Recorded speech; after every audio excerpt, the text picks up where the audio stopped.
media dan juga rekan-rekan advokat Perkat Nusantara yang kurang lebih 15 orang hadir di sini. Pertemuan kita sore ini, Perkat Nusantara ingin menyampaikan beberapa hal terkait dengan perkembangan penyelidikan dan penyidikan dalam kasus pidana dugaan pembunuhan terhadap Brigadir J yang hari ini sudah memasuki hari ke-14 ya. 2 minggu. Sudah 2 minggu. Nah, meskipun penyelidikan dan penyidikan sampai hari ini masih berlangsung, tetapi kita melihat perkembangan reaksi publik yang luar biasa besar, dan medsos pun tidak kalah gencarnya, sehingga perkembangan dari hari ke hari kita melihat peran medsos sudah melampaui batas-batas, terutama hal-hal yang terkait dengan perlindungan terhadap hak-hak masyarakat, perlindungan terhadap hak-hak pribadi juga yang dilindungi oleh undang-undang, atau lebih tepatnya bahwa perkembangan medsos sudah mengadili, ya, terutama menghakimi Freddy Sambo dan keluarganya, menghakimi institusi Polri, bahkan mereka mendaur ulang isu yang satu didaur ulang lagi sehingga berkembang menjadi berbagai macam isu, sehingga satu dan lain tidak nyambung, sudah keluar dari masalah pokok yang saat ini masih dalam penyelidikan Polri. Memang kita melihat Polri belum secara terbuka menyampaikan hasil penyelidikan dan penyidikannya, namun Polri juga sudah menyampaikan secara garis besar tentang peristiwa yang terjadi pada tanggal 8 Juli kemarin, yaitu diawali dengan pemberitahuan kepada media oleh Karo Penmas Mabes Polri hari Senin tanggal 11 Juli 2022. Nah, walaupun hanya terpaut waktu 3 hari, tetapi masyarakat pun memberikan kritik keras kepada Polri, seolah-olah 3 hari itu terjadi sesuatu yang bertujuan untuk menutup-nutupi keadaan yang sebenarnya. Tetapi itu biarlah urusan Polri, dan Polri juga mungkin sudah menyampaikan argumentasinya kepada publik.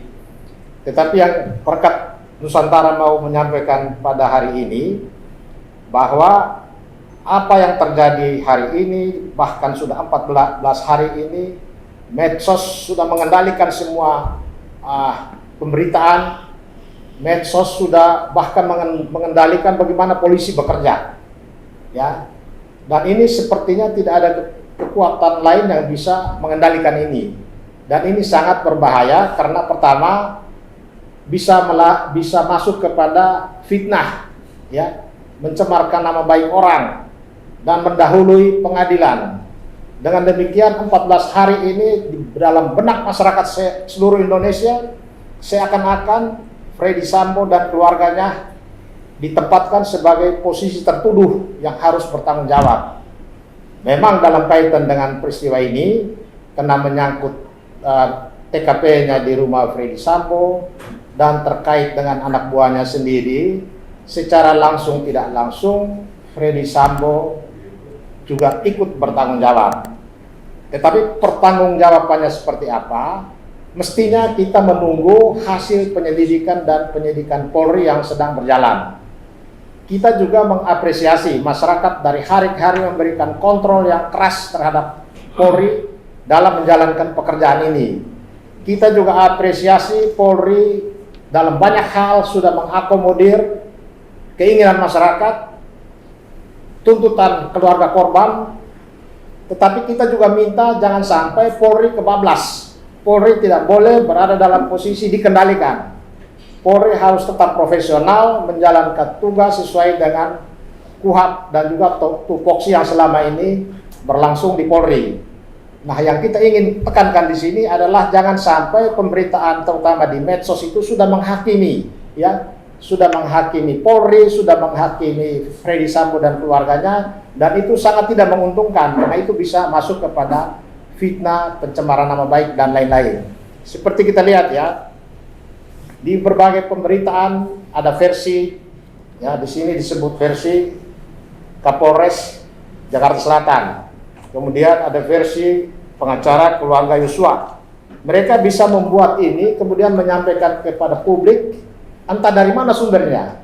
Tapi mereka bisa mereka-reka seolah kejadiannya seperti ini.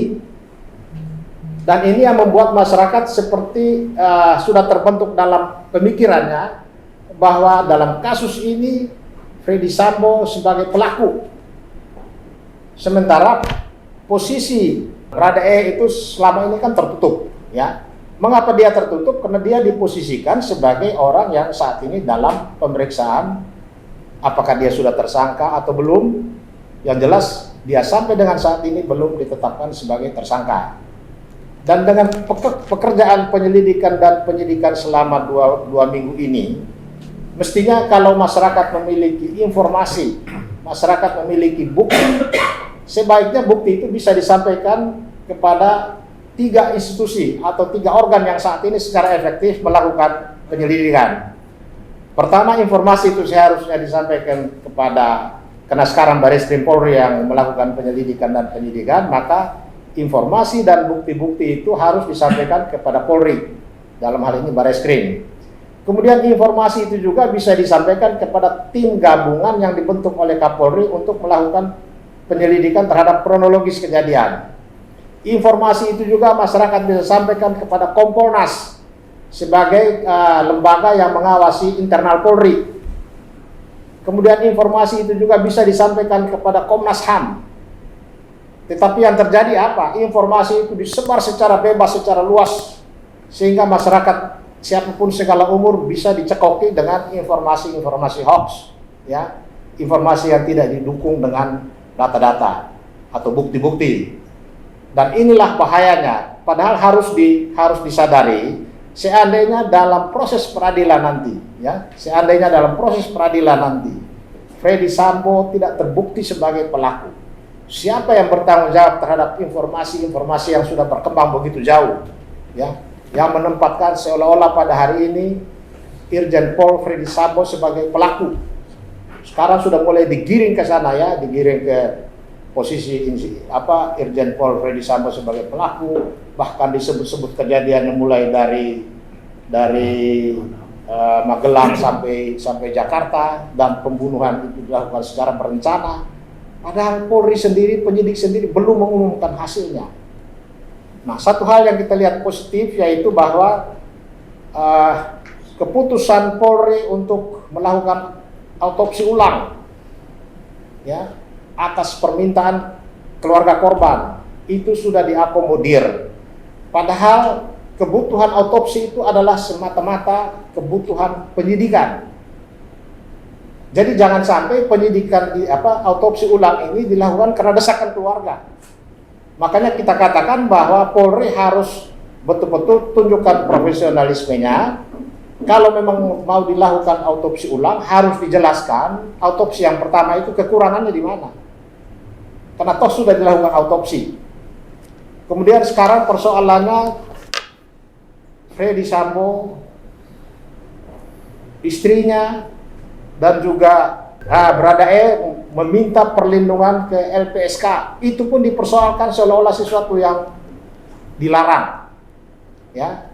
Seolah-olah Freddy Sambo maupun istrinya maupun Baradae ini tidak patut untuk meminta perlindungan kepada LPSK. Padahal meminta itu kan haknya dijamin oleh undang-undang. Bahwa nanti LPSK menolak, tentu LPSK punya alasan. Atau kalaupun LPSK terima, LPSK juga punya alasan, karena dia akan melihat dari bobot kasusnya, itikat baik permohonan ini apa, kemudian apa yang bisa disumbangkan untuk kepentingan penyidikan perkara ini manakala LPSK menerima permohonan untuk mendapatkan perlindungan itu. Jadi banyak alasan yang harus dipertimbangkan oleh LPSK. Tetapi lagi-lagi belum apa-apa, pengacara keluarga korban sudah meminta supaya permintaan itu jangan dikabulkan atau seolah-olah permohonan itu adalah sesuatu yang salah. Ini yang kita lihat, informasi-informasi yang dikembangkan akhir-akhir ini tidak mendidik masyarakat. Ya.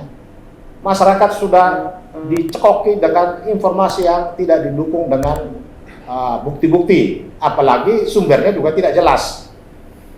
Jadi ini yang kami ingin sampaikan dan barangkali teman-teman yang lain bisa menambahkan. Saya persilakan. Tidak banyak tambahan, sudah cukup jelas disampaikan oleh rekan kami Petrus. Kita harus mengerti bahwa dugaan terhadap suatu tindak pidana yaitu ajas praduga tak bersalah. Itu harus dipegang betul-betul. Tapi dengan berita yang sangat luar biasa, seolah-olah ada sudah yang melakukan tindak pidana. Ini kan penghukuman yang timbul sangat memberatkan bagi pihak-pihak terutama dari Pak Freddy Sambo. Nah, kita minta semua menahan diri, pengacara-pengacara menahan diri. Kalau ada bukti-bukti serahkan kepada, dalam hal ini ada penyidik. Biarlah penyidik bekerja. Percayakanlah kepada penyidik. Dari hasil penyidikan itu, kalaupun diberikan, nanti itu akan dihubungkan dengan peristiwa dugaan pembunuhan itu sendiri. Jadi penting ada praduga tak bersalah. Jangan sampai nanti terjadi peradilan sesat. Contoh kasus Sengkong dengan Karta kan, ini bahaya.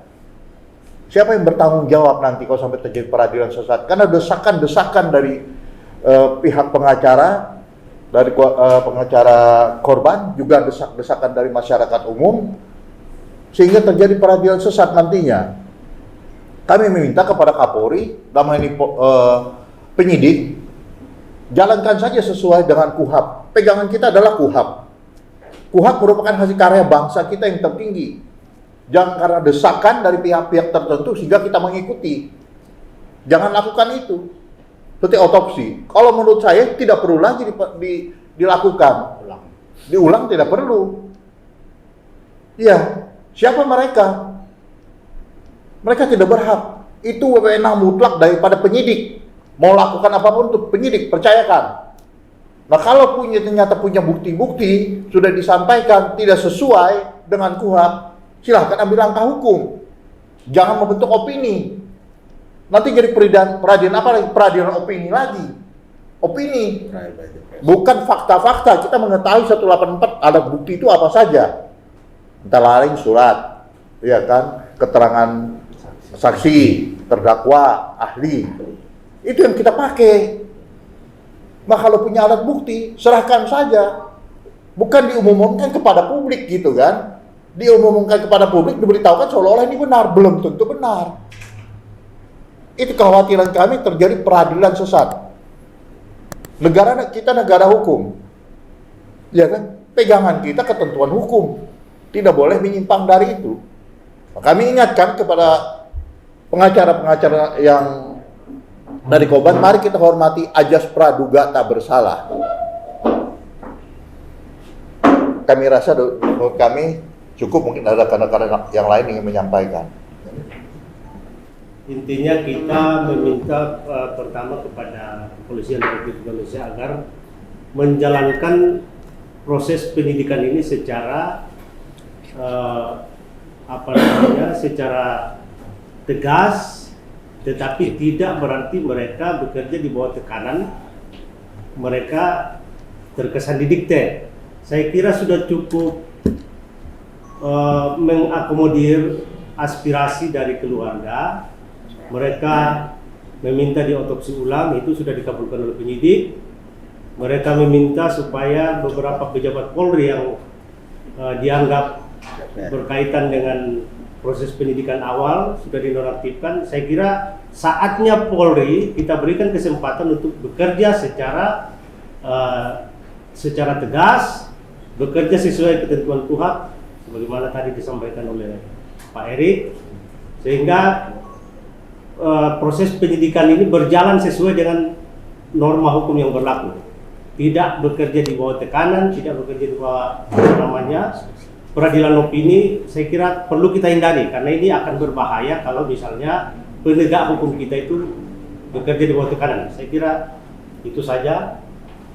Terima kasih. Sekali lagi mendukung sepenuhnya apa yang menjadi keputusan atau langkah yang tepat diambil oleh pimpinan Polri untuk melakukan segala proses langkah-langkah penyidikan yang menurut aturan yang sedang berlaku, sehingga kita tidak ingin terlalu jauh mendikte segala macam cara dengan segala cara melampaui batas-batas yang menurut kita, menurut masyarakat bahwa itu memang bisa menimbulkan hal-hal yang di luar dari konteks masalah itu sendiri. Jadi saya kira kita semua pihak bersabar mendukung sepenuhnya keputusan yang diambil oleh pimpinan Polri, mengambil langkah-langkah yang semua dalam konteks aturan yang berlaku mengenai proses penyidikan yang sedang berlangsung, sehingga jangan sampai ada kelompok-kelompok masyarakat tertentu yang bisa menimbulkan ekses yang jauh dari apa yang menjadi seharusnya di dalam proses kasus ini. Saya kira itu jadi poin penting yang kami sampaikan dari para lawyer yang tergabung di dalam Perekat Nusantara. Saya kira itu pesan yang kami sampaikan, dan kita mendukung sepenuhnya semua langkah-langkah yang bisa dilakukan sesuai dengan ketentuan yang berlaku. Saya kira itu yang kami tambahkan. Terima kasih. Nah, mungkin saya tambahkan sedikit ya.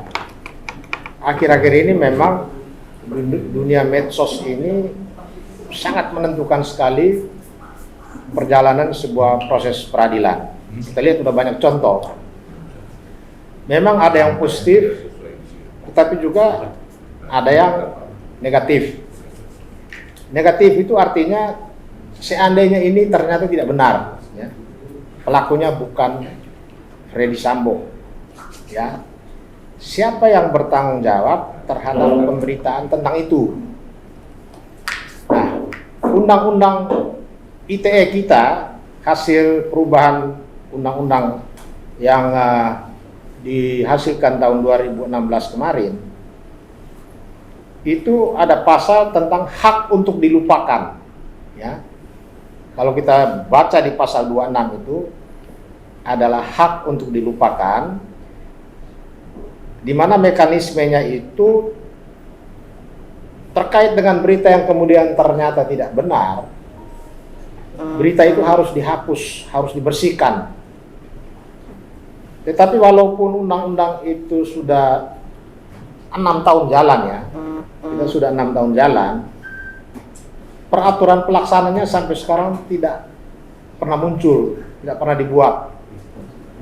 Padahal yang menjadi korban dari peristiwa-peristiwa medsos dengan sumber berita hoax begini sudah banyak, ya. Tidak hanya rakyat kecil, pejabat juga banyak. Bahkan Jokowi juga mungkin tiap hari menghadapi ini. Tetapi kenapa peraturan pelaksana tentang penghapusan berita-berita hoax dalam rangka melindungi hak seseorang akibat berita yang tidak bertanggung jawab, ya, berita yang timbul karena fitnah, ya, atau berdasarkan rekaan-rekaan. Kita sudah dilindungi oleh undang-undang ini, termasuk Freddy Sambo dan keluarganya. Andai kata apa yang disebut-sebut sekarang ini tidak benar, ya, ada versi-versi itu salah satu versi yang benar. Siapa yang bertanggung jawab terhadap pemberitaan yang sudah menyudutkan seperti ini? Mestinya dengan begitu menguatnya medsos yang sulit dikendalikan, ketentuan pasal 26 sekian itu pemerintah harus segera mengeluarkan peraturan pelaksananya, karena untuk di Indonesia, untuk menghapus berita sebagai mewujudkan hak untuk dilupakan itu harus dengan penetapan presiden, penetapan pengadilan. Tetapi pengadilan begitu disodorkan permohonan itu, dia juga tidak bisa membuat apa-apa karena belum ada peraturan pelaksananya. Jadi ini menjadi tugas kita semua, tugas advokat Perekat Nusantara, tugas media-media besar seperti teman-teman ini. Mari kita dorong Menkominfo, ya, bidang dia, untuk segera merumuskan peraturan pemerintah tentang pelaksanaan dari pasal 26 ini tentang hak untuk dilupakan, atau bahasa Inggrisnya itu dia bilang right to be forgotten, hak untuk dilupakan. Memang dulu kita pernah surati, saya pernah surati Menteri Kominfo waktu zamannya sebelum yang sekarang ya, mungkin di Rudiantara. Menteri itu namanya. Tetapi menurut mereka, karena ini kaitan dengan teknis peradilan, mereka masih koordinasi dengan Mahkamah Agung. Tetapi koordinasinya kok sampai Jokowi sudah 2 periode tidak pernah diwujudkan ini. Padahal ini kalau diwujudkan, tentu implikasinya juga bagus, di mana orang tidak begitu gampang untuk memfitnah orang lain melalui media. Karena begitu dia dinyatakan dihapus, maka ada konsekuensi pihak yang membuat berita-berita hoax itu dituntut ganti rugi. Atau ketika kita mengajukan permohonan untuk dihapus, sekaligus minta supaya itu direhabilitir nama baik orang yang sudah sekian tahun babak belur karena pemberitaan yang tidak benar. Nah, jadi ada 2 misi kita, yaitu kita minta supaya berita-berita sesat yang sifatnya fitnah segera diakhiri dan dihentikan, karena kerugiannya itu seluruh rakyat Indonesia. Seluruh rakyat Indonesia dicekoki tiap hari dengan berita-berita yang tidak bersumber dari institusi yang resmi, ya, dari orang yang tidak kompeten, ya. Bahkan dikarang-karang, didaur ulang berita yang awalnya seperti ini, didaur ulang ke sana kemari, seolah-olah mereka juga lah yang lembaga penyidiknya. Nah, ini yang kita tidak inginkan, dan ini bisa terjadi kepada siapa saja. Hari ini Freddy Sambo, mungkin besok yang lain lagi. Tidak tertutup kemungkinan, dan ini sudah terbiasa selama 10 tahun ini. Medsos tidak bisa dikendalikan oleh siapapun. Sebetulnya kalau polisi tidak diganggu dengan macam-macam manuver, ya, kasih masukan begini, kasih masukan begitu, ini pelakunya, ini kejadiannya, maka polisi lebih fokus kepada menjawab tudingan masyarakat. Ya, polisi lebih banyak menjawab satu persatu pertanyaan masyarakat, tuduhan masyarakat, pertanyaan keluarga korban, tuduhan keluarga korban, tuntutan keluarga korban. Jadi informasi tentang hasil penyelidikan dan penyidikan, saya sepakat bahwa ini perkara kecil, sederhana. Karena pelaku yang menembak ada, ya, korbannya juga jelas di situ, tempatnya juga malah di rumah seorang perwira tinggi. Apa yang susah? Sebetulnya tidak susah, tetapi karena berbagai macam masukan yang tidak keruan ini harus diakomodir polisi, sehingga polisi juga harus berhati-hati, jangan sampai mendahulukan hasil penyelidikan dan menjelaskan kepada publik. Publik justru tidak percaya. Jadi saya juga pikir ini polisi mengutamakan menjelaskan, menjawab pertanyaan publik, biarlah penyelidikan dan penyidikan ini pada waktunya akan diumumkan. Apalagi ini melibatkan 3 organ yang dalam waktu yang bersamaan punya kewenangan untuk melakukan penyelidikan. Jadi Komnas HAM juga jalan, memang dia punya wewenang.